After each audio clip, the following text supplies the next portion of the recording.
And so it's never as simple as just turning a knob. It requires a full system change in order for that to happen. So it requires a different way of thinking about what is value, a different way of behavior of investors. And in order to achieve that, that's not something that one company in isolation can solve. This is a podcast called Walk, Talk, Listen. An attempt to connect people and make this world a bit better by sharing opinions and experiences based on the belief that everyone's perspective is true, albeit partial. My name is Maurice and I would like to welcome you to yet another episode of Walk, Talk, Listen.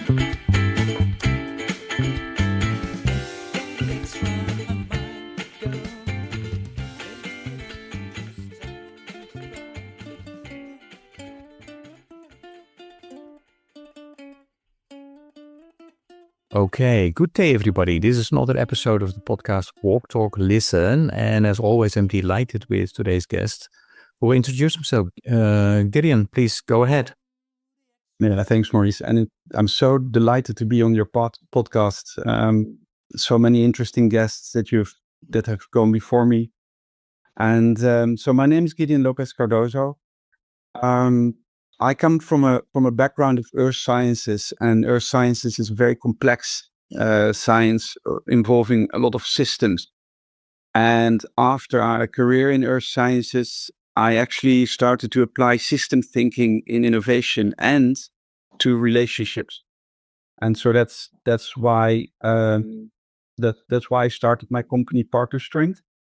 Because I see the issues facing our society are so complex that not one person or one team or one company or even one state can solve them in isolation. And that will drive an unprecedented need to collaborate and relate to people. And that is needed to build the sustainable systems for the future. And that's in itself is not a nice to have. It's essential for the future of our species. And therefore I started Partner Strength to bring partnerships and systems thinking to innovation and investments in sustainability. Yeah, and I'm really looking forward to hear even more about the company. And you just started it, so it's really almost a newborn child, right?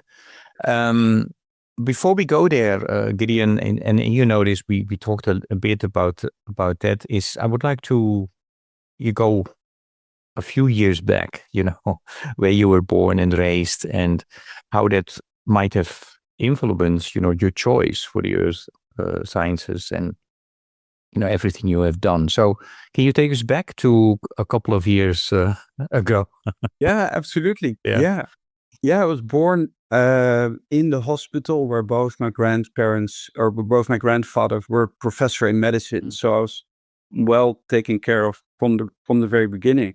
That was in Amsterdam. And at around the age of 6, my father got a job in the south of the Netherlands and we moved there. And so I went from a quite a protected system of a Montessori kindergarten within a neighborhood that was nice. I was best friends with the neighbor girl.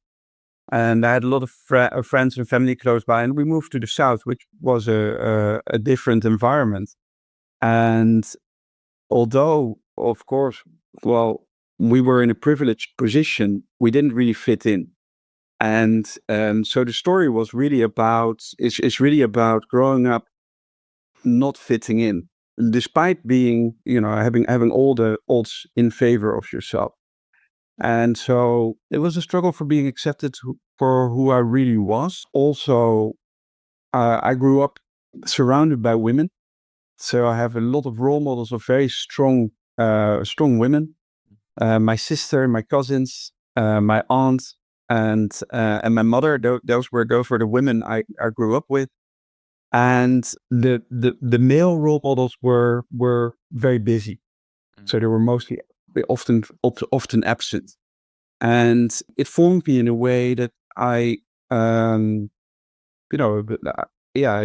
grew up not always very skillfully standing up for myself, and often being told that, you know, standing up for yourself was not a good thing or was egocentric, and with a feeling of being very responsible for things that I maybe should not have been always responsible for. I changed school many times, so I counted, and it's about 7 times that I changed school for all kind of different circumstances. My parents, they were fantastic. They founded a Montessori school in the village, or in the city where we moved to, in order for us to have that education. So that's really great. On many fronts, I'm a late bloomer, and with heightened sensitivity for other people's perspective or feelings. And later on, I never was a real sportive person, but I developed a knack for outdoor sports, mostly whitewater kayaking.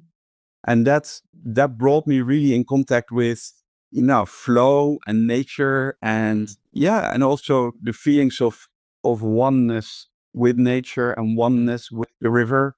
That sort of becomes a sort of almost religious thing, how everything is connected. How may I ask, Gideon, how did that sport, kayaking, came about? Because that's not a sport that a lot of people do in the Netherlands, and it might be something you think about, you know, about Canada or the Nordic countries, but not necessarily when you think about the Netherlands. Yeah, amazing, isn't it? Yeah, and still, so so the Netherlands is flat, right? And it's a delta of the rivers originating in the Alps, and still you find excellent geologists in the Netherlands because we've got excellent geology education, and you find a lot of very good whitewater kayakers in the Netherlands. Well, so there's a probably the thing that attracts us most is the thing that we do not have, the mountains. So traveling and growing up, you know, with the ability to travel, I loved spending time in the mountains, and there were people in the city I grew up in, and they had a fantastic company in whitewater kayaking, and I found a place there. So again, the belonging that I was looking for, I found it. Very much found it there, helping out, doing little maintenance things, and then actually, going with them on trips and becoming a kayak instructor.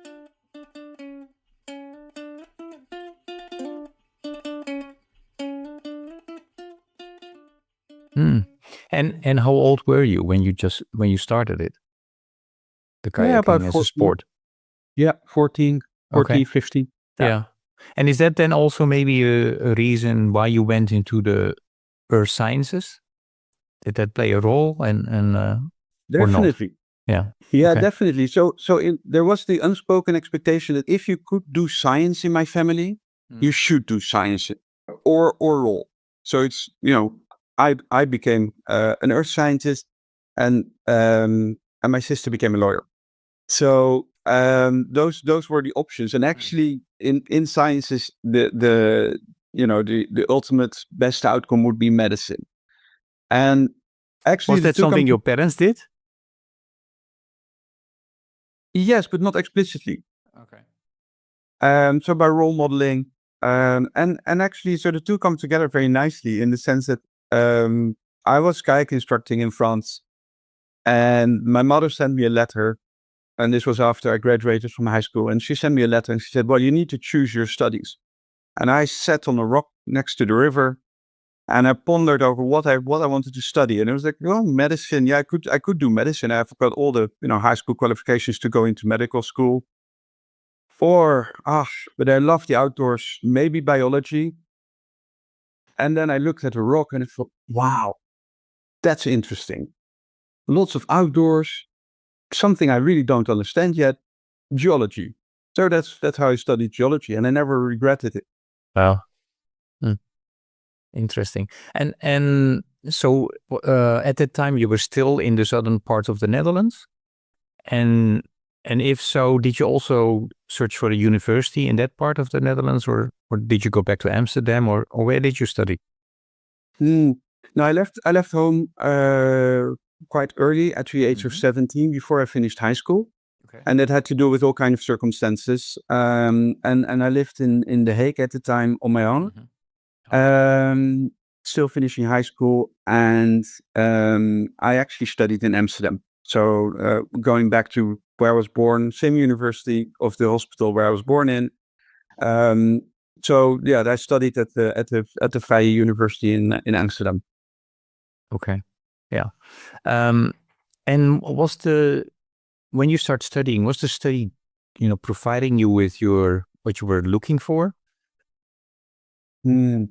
Absolutely. It's geology brings it all together. So a geological problem you can never solve in isolation. So you have to bring your knowledge of all the exact sciences together. So you have to bring physics, chemistry, biology, plus a few million years of history into consideration. And the other thing, it's a very humbling science in the sense that you're wrong most of the time, and so you always have to work with different hypotheses that the majority of them are wrong, and so new insights or new information can change you from one scenario to another scenario, and therewith it's a very systemic science. You have to take the full system into consideration over a few million years in order to get to an answer that is the most plausible. Okay. Yeah, and then you finish your study. What happened? Yeah, earth sciences are everywhere. So where to make an impact? And I wanted to do something on the interface between geology and society. And so I continued my studies to do research in geology and geophysics on the origin of earthquakes in Europe. And so I spent some time in France. I lived in France for 4 years doing my PhD in geophysics and geology. Wow. And yeah, if you look back at it, what were some of the things that you discovered? Both on the professional front, that I thrive at the interface. So which is an early sign of a system thinker. I don't see the interface. So there's always more to explore. So it's never in isolation. So geology and economy, geology and society, geology and geophysics. And so I always called myself the interface man, because I was always somewhere around the interface between disciplines or the interface between groups of people. So that's one thing. And the other thing, moving to France, living in a different society, I really found my voice and grew a lot socially. Yeah. Okay. Okay, then you have your PhD and you think, okay, what should I do with that? And what happened? Yeah, so the choice, there was really a pivotal moment in the sense that the choice was to stay in academia or to find another role. And the societal need for energy security and energy supply and the opportunities for further growth took me to a large multinational energy company, which was at the time one of the more progressive ones, really pioneering in the energy transition. And I stayed there for 20 years, also trying to make a difference from the inside into the energy systems that we have.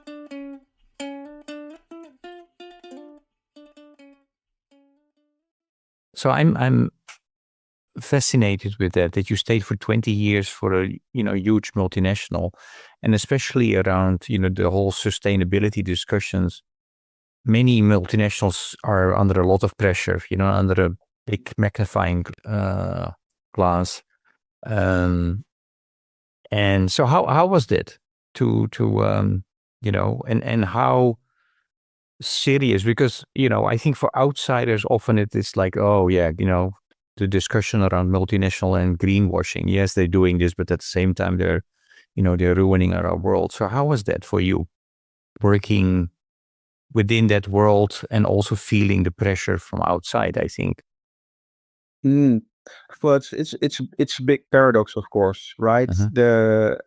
Especially also as an earth scientist, you see how climate change is affecting the world, and I'm not so much worried for the planet that will turn on for another few million years or even billion years.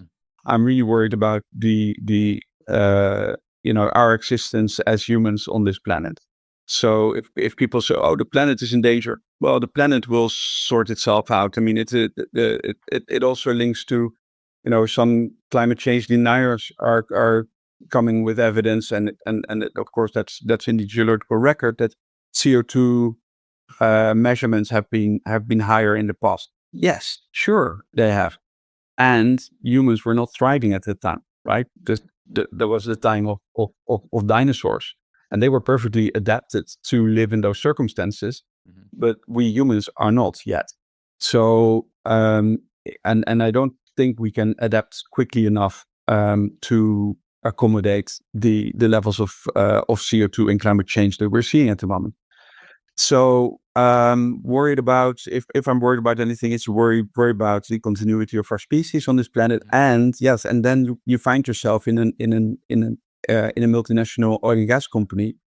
The thing there is the intent is right, and they find themselves really in a difficult situation with shareholders asking shareholder value.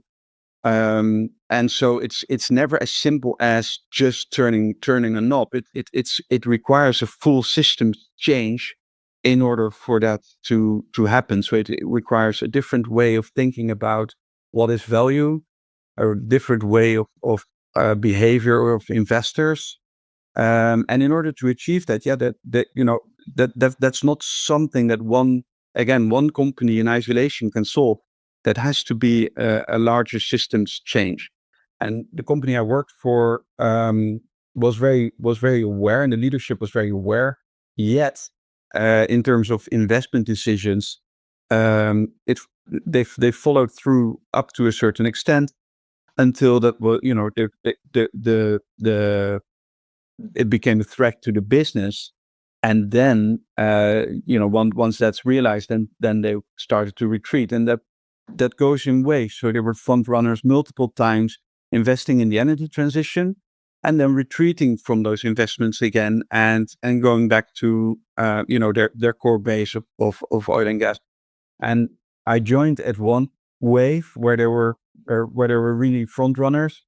And I left just after the second when I saw that again the system was not going to change. I thought, okay, then my skills are probably better needed somewhere else. And yeah, there happened to be 20 years between those waves. Yeah.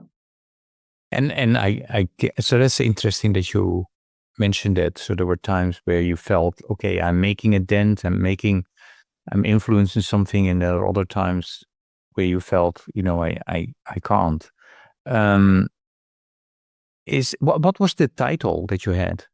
Were you the sustainability person, or No, absolutely not. No, so I was really put into exploration geology, or that's where I found my niche. So really finding new sources of oil and mainly gas across the world.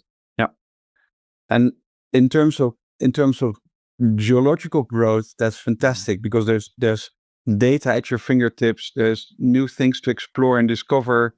So in terms of curiosity and in geology, it was a fantastic place.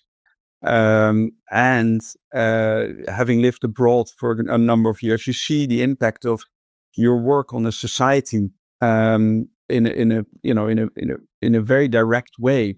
So it is, it's a system that we all hold in place, and that I happen to play my role in as a geologist.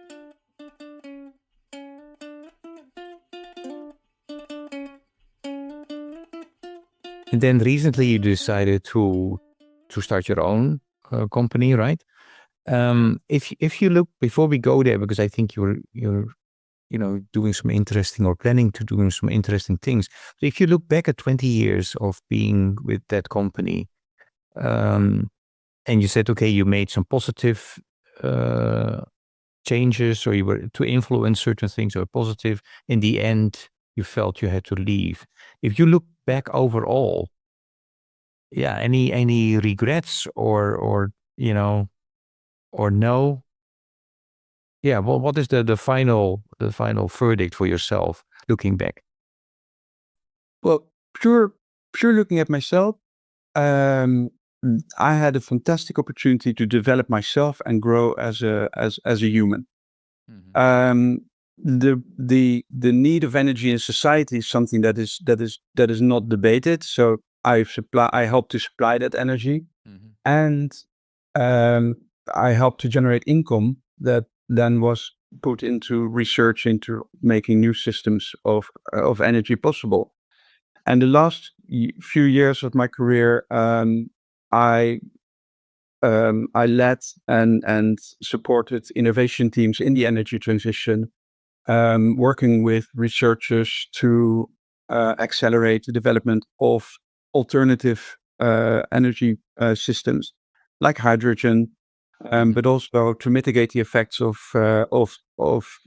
our burning fossil fuels with CO2 capture technology. And so I the last number of years I spent in the technology and R&D outfit, helping teams accelerate innovation in the energy transition. And so looking back over that full career, a tremendous growth, impact on society, which is both positive and negative. And in the last number of years, real impact on helping very smart people develop the tools that we need and develop the technology that we need in order to bring about systems change for more sustainability. Okay. Gideon, so in the, after 20 years, you decide to start your own company. And before we go into that, I still would like to hear from you, looking at, and you've already expressed, I'm worried about humanity. And somehow it will change, but, the planet will continue in another shape, ultimately, if we don't do anything. Are you at this moment still of hope? Do you see things that we can still do? Or are you really pessimistic, or is it somewhere in between? I'm very hopeful by nature. And I am convinced that if we pull together as a species, we're smart enough to figure this out. And that's also the link to the work that I'm doing now, is to really build strong partnerships. So as I said before, it's like not one person, team, or company or state can solve this in isolation. And it's not just the energy system; it's also the food supply system, circularity, pollution of the oceans. No person can solve that in isolation. People can do a lot of good things in isolation, or companies can do good things in isolation, but it requires different sources of initiative in order to bring about full systems change. And that's what I love about the concept of range and broad development. The worst career advice I ever had was to deepen and to specialize into something. No, I love to have a broad range and consider topics not in isolation, but in relation to other systems. And so that's where I would like to take my company next, is bring the system thinking. Which problem are you really solving? What are scenarios for the future? And which product would you like to develop that have the most influence on that system and future scenarios? Together with relationship and partnerships. So who are you going to do that with, and what are their needs? And how can you work with that relationship system in order to leverage the maximum impact?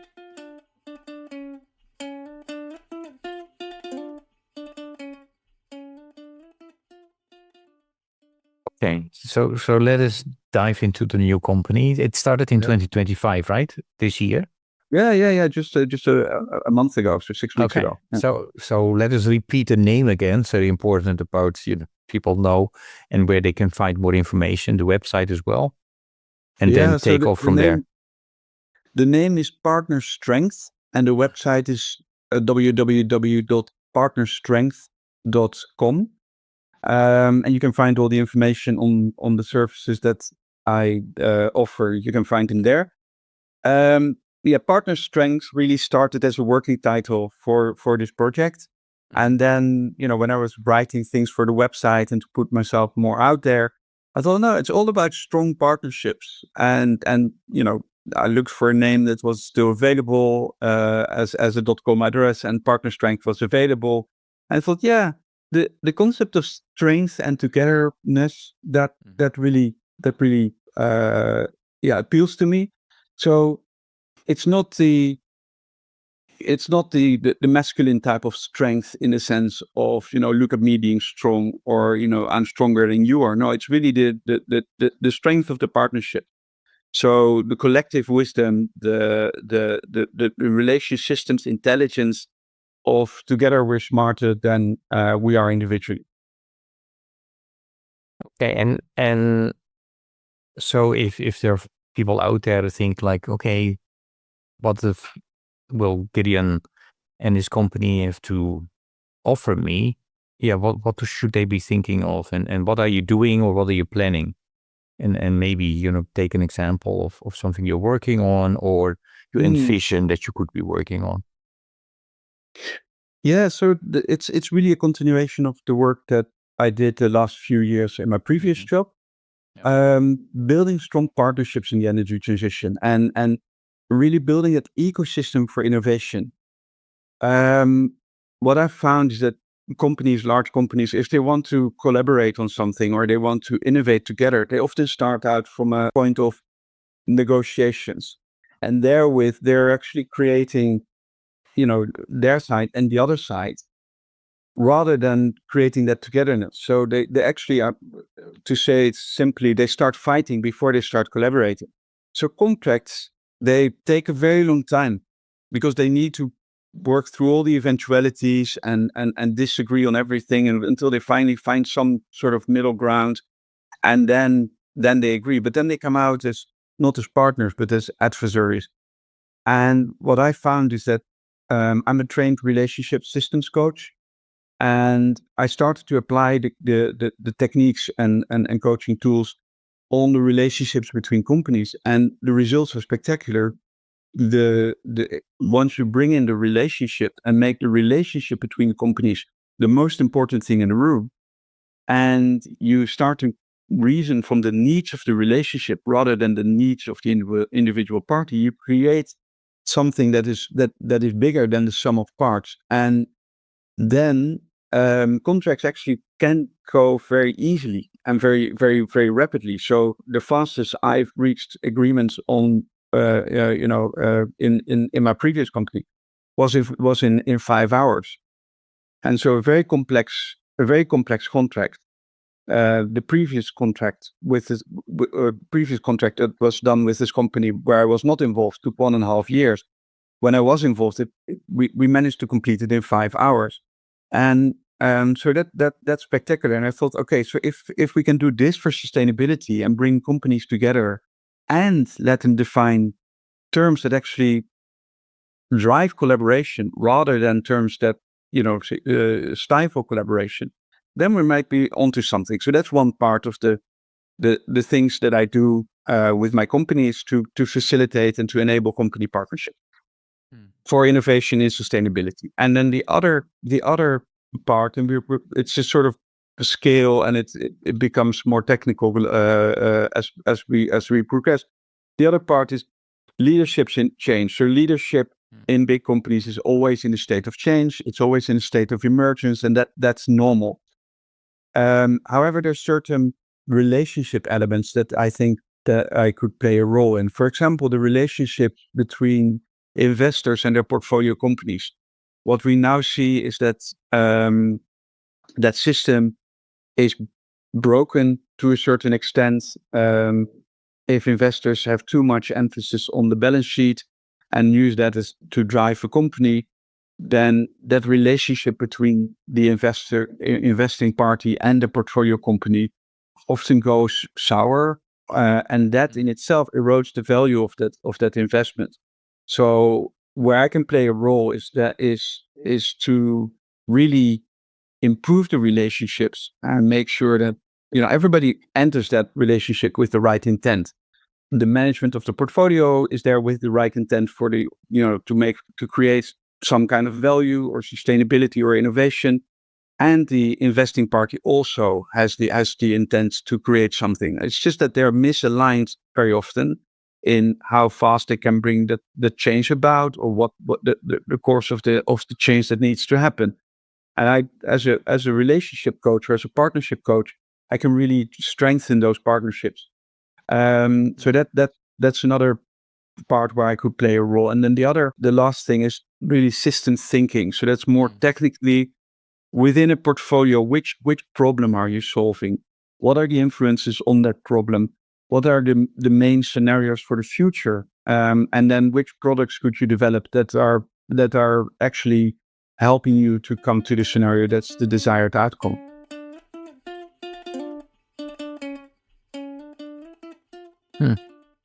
Okay. I would like to take you to the SDGs and the IDGs, and then hear you maybe, from you, how your company could play a role within that. And,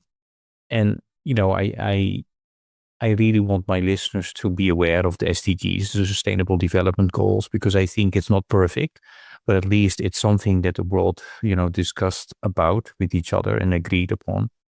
17 goals were developed. The first goal, end poverty. Second, end hunger, et cetera, et cetera. We are not reaching those goals. We are supposed to reach them before 2030. It's 2025, and we are at 15 to 70%.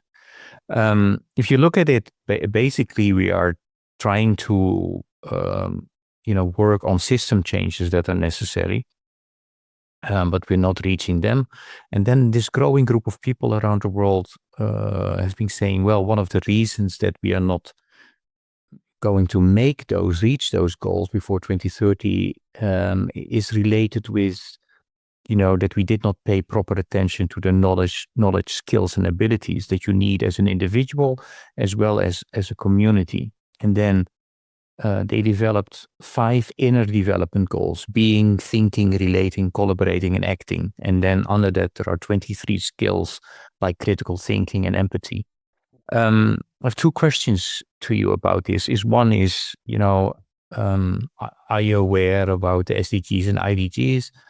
And if you are, how does could your company then play a role within this? And how do you see that? How is that related with what you're trying to do? And if you're not, and any thoughts on what you just heard? No, absolutely. I'm very familiar with the Sustainable Development Goals and the Inner Development Goals, and I will be attending the IDG conferences in Stockholm this year in October. About the Sustainable Development Goals, they're very systemic, and they're all related. So they're trying to capture a very complex system in discrete elements into these, these elements of the Sustainable Development Goals. And that is a very logical and very good way to describe a system, is to make little boundaries between them, and then to break the complexity into things that are simple, more simple and more linear to solve, at least so they seem. And that is something in the human mind. Of course, we love this. We cannot deal with the complete complexity of the whole system. So the choice is then to either be paralyzed by the complexity and say, oh, it's so overwhelmingly complex, and so we can't deal with that anymore, or to break it up into things that are more manageable, more palatable, more doable. And so I love how the Sustainable Development Goals have broken down that complexity. And I agree with your observation. The only way to accelerate systems change is to initiate across that full spectrum. So there's not one Sustainable Development Goal that is better than the other, right? Energy supply and energy security is one of them, but that is not better or worse than fighting poverty or improving education or providing clean drinking water. No, they're all related. And so from my point of view, the only way to really accelerate systems change is to basically initiate initiatives across the full spectrum. And then once an initiative is starting to grow, then to join it up with other initiatives such that they become connected as a system again. And that's also where the inner development goals come in. It's like, I love the fact that thinking and the cognitive part is at the same level and not better or worse than the being, relating, and collaborating part. So they are all needed. And that means that especially in science, where there's a lot of emphasis on the the prefrontal cortex part and the cognitive part, we have to become more open to the relating part and the being part, rather than the doing part, the being part. Who are we, and how are we in relationship and collaboration, and also open up for more intuition. It doesn't feel right. Not to say, oh, it doesn't feel right, we don't go there. No, it doesn't feel right. Let's explore what's there to discover, to really become deeply curious. And that deep curiosity then also I see as a way to unite people from different cultures, different backgrounds. More curiosity is in my view is a perfect antidote to a lot of the adversary that we see. Okay. Can you try to make it more explicit than how your company, the work that you are doing and would like to do, fits into this SDGs, IDGs framework? So in terms of the SDGs, bringing companies together that are not normally working together. So, what do food companies do, and that energy companies could learn from, and vice versa? And what could they be together? So across the spectrum of the different sustainable development goals, what can actually be the connecting dots between the goals, and which companies or which initiatives are successful in one of the SDGs that actually could be useful, in it could benefit from a connection that would actually drive systems change. So that's one. So really the relationships, the partnerships, the system thinking, so the peeling of the problem into its elements, the future scenarios, but also the ripple effect. If you throw a stone in the water, then what is the effect of your action, and what is the effect of your action, etc. So seeing how systems start to interfere, and being aware of that, not to say, oh, then we don't do it, but to be actually aware of that, and to recognize if an undesired outcome shows up, and then to be able to mitigate that. And then the internal development goals, or the inner development goals, really using the full part of our neural system, including intuition, feeling, bodily feelings, in order to come to more holistic solutions, and to let people think in a different way, in order to open up more creativity in actually bringing it back to problem solving. Because I'm still quite pragmatic. I still want there to be a problem to solve, and I want to contribute towards solving that problem.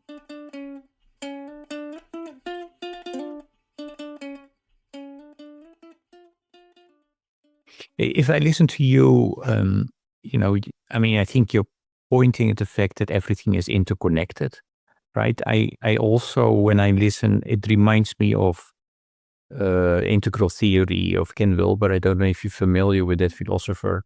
And he is saying, and I'm simplifying it, but every issuer has at least 4 perspectives: I, we, it, and its. For it and its are looking at systems, structures, processes. I and we looking at the individual and the collective behaviors. So if that resonates with you, Absolutely. Yeah. So my question is, how do you continuously work on yourself? Because you also then play a role within this. And yeah. How is that going? Yeah, I'm only human, so I have my own. I bring my own inner system, which is made up of various parts as well. So and of course, leaving a corporate job with a stable income for something that is less secure is also pushing a lot of buttons in terms of, yeah, am I able to provide for my family? What am I able to, am I able to do the things that I really want to do? And so, yes, there's constant inner work. And I think we can never underestimate the importance of that. And my inner work is partially reading a lot. So I'm an avid reader, writing, journaling, so reflective practice. I'm not a big meditator in the traditional sense that I sit on a cushion, but it's like the Shuzat Shamin, the positive intelligence, micro meditations. I do very regularly, multiple times a day, in order to come to that state of deeper rest, which is needed in order to, sort of deal with my own inner voices and my own inner gremlins. Yeah. So yeah, definitely. Yeah, Gideon, and some maybe you've heard me mention this in previous episodes, but I nowadays I often talk about put down the ducky, which is refers to a skit at Sesame Street where Ernie wants to learn how to play the saxophone, but he always walks around with the ducky, and so when he starts playing the saxophone, you hear the shrieky sound, and then his band says, if you really want to learn how to play the saxophone, you need to put your ducky down. So my question to you is what is your ducky? Yeah. So my ducky is some kind of inner unrest and a thrive to belong and a mission to belong. And if I can detach myself from that and from the outcome or the perceptions of others, then I find that I can be more successful in the work that I do. So, and this is also one of the reasons why I left the role that I was in.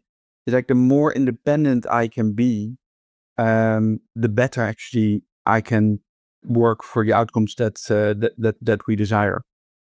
This podcast is a spin-off of a 100-mile walk that I started to do in 2012, and then during COVID, I was still walking, but then I could not be accompanied by co-walkers. And so, so then I thought, okay, then I will virtually walk, and you and I are trying to do that today. But talking about the physical walk after mile 10 or, 15, you get pain in your knee, at least I do, pain in my feet. And then you ask yourself, why am I doing this? And so my question is, what would drive you to walk 100 miles in 5 days, or why do you get out of bed in the morning? Yeah, so the reason why I walk, and I walk a lot, is A, to give the doctor physical exercise and the needs that they have, but also as a meditative practice, be in nature, be surrounded by and part of nature, to clear the head and think that there's a system even bigger than the ones that I have influence on, and so that realization is the reason for me to walk. And metaphorically, what drives me and to walk 100 miles is to leave this place in a better state than I found it. So anything for that, to leave this place better than I found it, and that's of course, as a father of 3, that's a holy mission almost. Yeah. Okay. And what when I start thinking and talking about what is the purpose, why am I walking?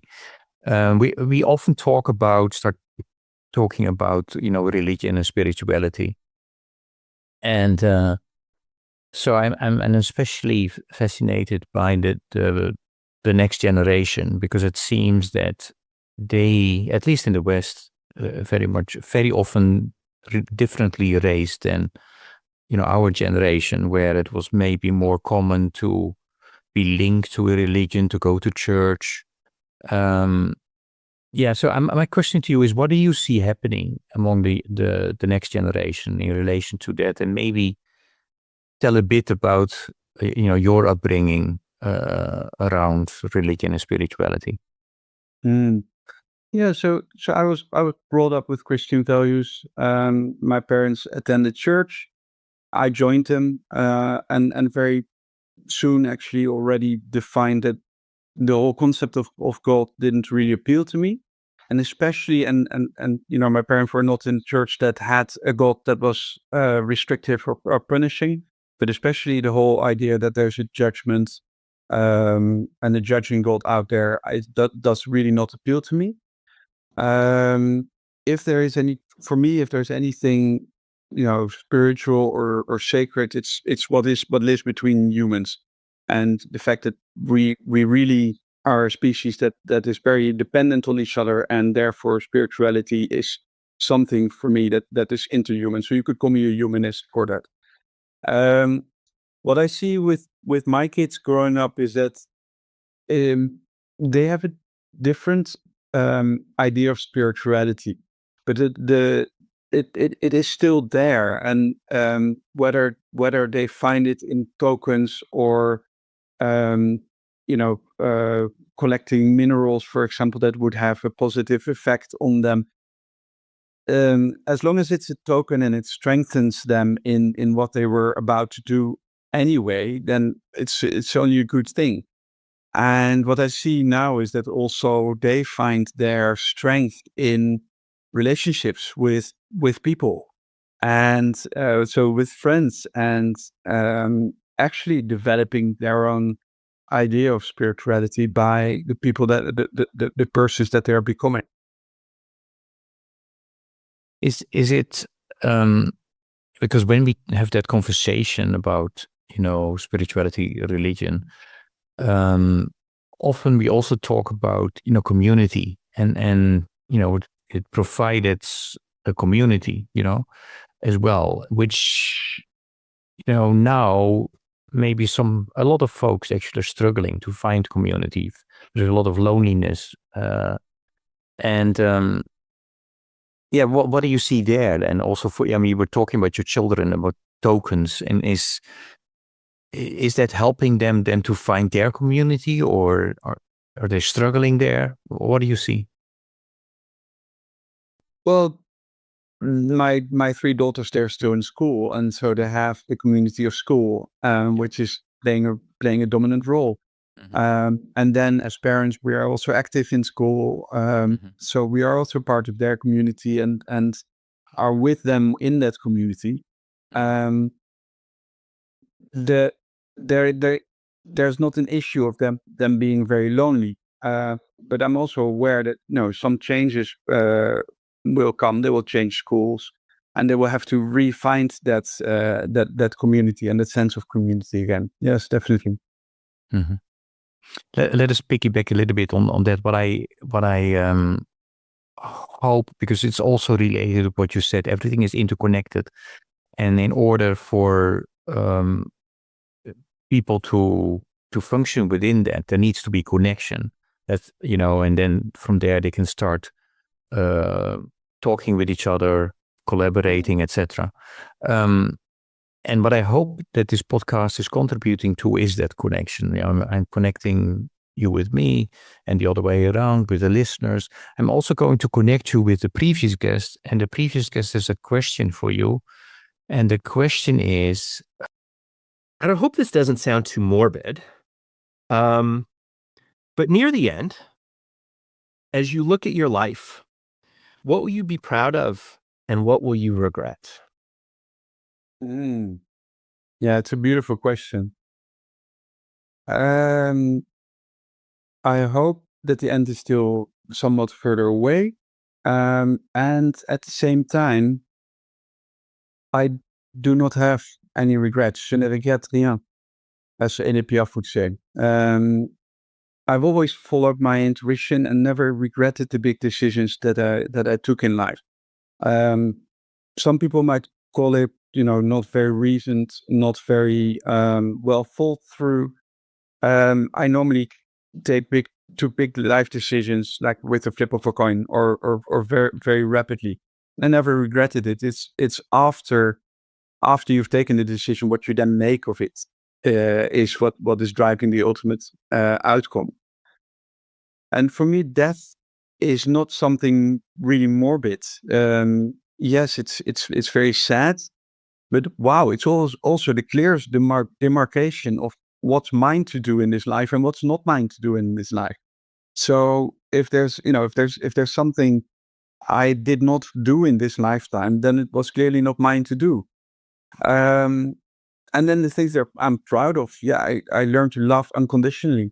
I was lucky enough and fortunate enough to face my fears. And I'm lucky to find my voice. And so those are things I think I can be really proud of.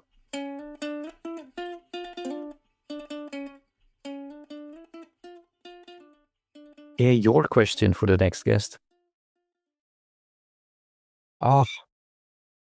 If you were a fish in the vast ocean, what fish would you be and why? Okay. Interesting. I have to think about Dory because I was looking at the television program about au pairs, and this au pair came into a family where the youngest child, I don't know what his name was, but he said from one day to another, from now on, I'm Dory. So he demanded everybody would call him Dory. I'm looking forward to saying, passing your question on to the next guest. So, Gideon, music is very important to me, and so I always ask a question about music as well. And the question is, if I ask you to come up with a piece of music or a song that best, embodies or captures what you are about, for the big part, which song or piece of music would that be and why? Yeah, so if you allow me to go in a little bit of the sidetrack, music as a connecting tool is fabulous, and I've known it since my childhood. I grew up, my sister and father always played music together, and they had a very strong connection through that. I was the non-musical one in the family, so I sat in and listened. Later on, I actually, I love listening to music, and a few years ago, I decided to also try and practice guitar. And now I play in a band, and I have that same feeling of connectedness with the people I play with, and it's such a strong connection and emotional connection that I love. And in the band, you ask about favorite songs, then you notice also how attached people are to favorite songs. So I always deliberately stay out of the discussions of what songs we're going to play, because if you do not acknowledge the importance of a certain piece of music for somebody in their life, that can be very hurtful. If I had to choose a song, it's a song I listened to almost nonstop when I was driving to the funeral of a dear friend, and it's the song "Broken" by Tracy Chapman. And actually, the song is about the promises that life has for us and how they never actually materialize. So the whole idea of how we have a perfect life and a perfect picture of life, and how the lived reality or lived experience is always different. And I love also to link that to the way we meet people. If we meet people, it's very often we assert some kind of rank, privilege, status with describing who we are. And therewith, we paint a perfect picture of what our lives are, whereas actually under the bonnet, it's not always as glorious. Thank you so much for sharing that. And I don't know if you're aware, but we made a Spotify playlist, and when you go to Spotify and you search for hashtag Walk Talk Listen, you find that Spotify playlist with all the songs that have been picked by my guests, and I really, enjoy listening to it because it reminds me again, to the conversations that I've had and how privileged I am to have spoken with an awesome group of people over the years. A little word of warning: this is not a joyful song. So it's a sad song. No, but the songs are it's a very diverse list, Gideon. I mean, from Bob Marley to heavy metal, classical, Bach, Brahms, but also Dutch songs, Portuguese, Spanish.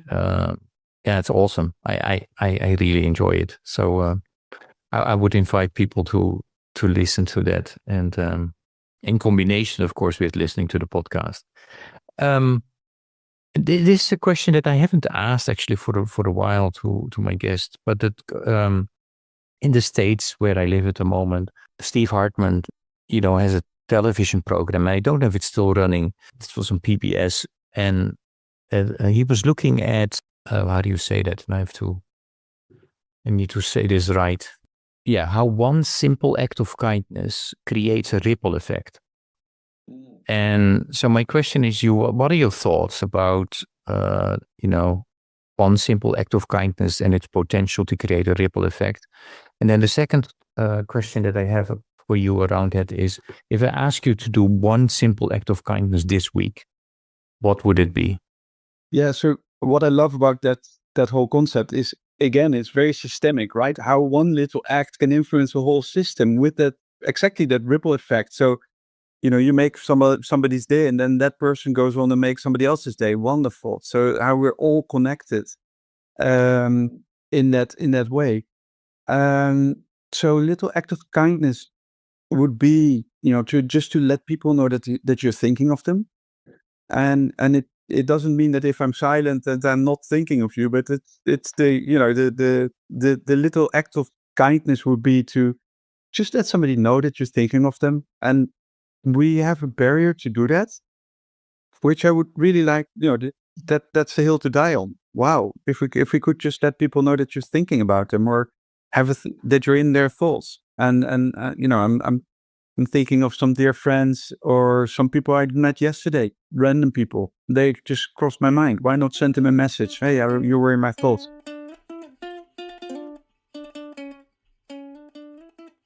Gideon, these conversations always go fast. But before I thank you for today, any question that I did not ask you so far, but I should have asked you?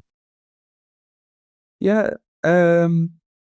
So my family situation as a father of 3 daughters, again, I find myself surrounded by women, which I find quite blessing for the soul. I think there's a role in society, especially for the men in our society, to lift others up, and especially to lift women up. We've been privileged for a very long time just by our gender, and it's done really for me for us especially as men to change that. And the last thing I would like to bring awareness of is my middle daughter was born with a genetic syndrome called 22q11, and it's actually after Down syndrome. It's the most prevalent. There's approximately 1 every 1,000 to 2,000 birth has this genetic syndrome, and it's completely unknown, right? Down, everybody knows Down syndrome, and nobody knows 22q11. So if I can make one request, go to Google 22q11, and make yourself aware of that genetic syndrome and the consequences it has on the development of children. And I've never heard of it, so I will definitely do the research on that. When when did you discover that as a parent? Yeah, so we discovered directly after her birth that there was something different about her. And about when she was 1.5 years, she was officially diagnosed with the 22q11. Yeah, so it changes your whole perspective of expectations for your children and your expectation on what life will be like for them. Yeah. Okay. Well, yeah, we will also mention that in the podcast notes, just in case, if people are more visual, then they can see it there and click on it. And Gideon, yes, so much. Thank you so much for making time today to talk with me. I would like to wish you, all the success and all the best with your new company. And I will really advise people to check out your website and to consider reaching out if to know more, because this was only an hour that we could speak, and then we did not speak the whole hour about that. So I really invite people to do that. Thank you for who you are and what you do, and all the best. Well, thank you for giving me the opportunity here to speak with you today. And I'm delighted for this to be in the world. And thank you for connecting me and others to this good cause of the Sustainable Development Goals and the Inner Development Goals. It's been a pleasure. Thank you. Okay. And we will see each other in October. Absolutely. Bye-bye. Bye.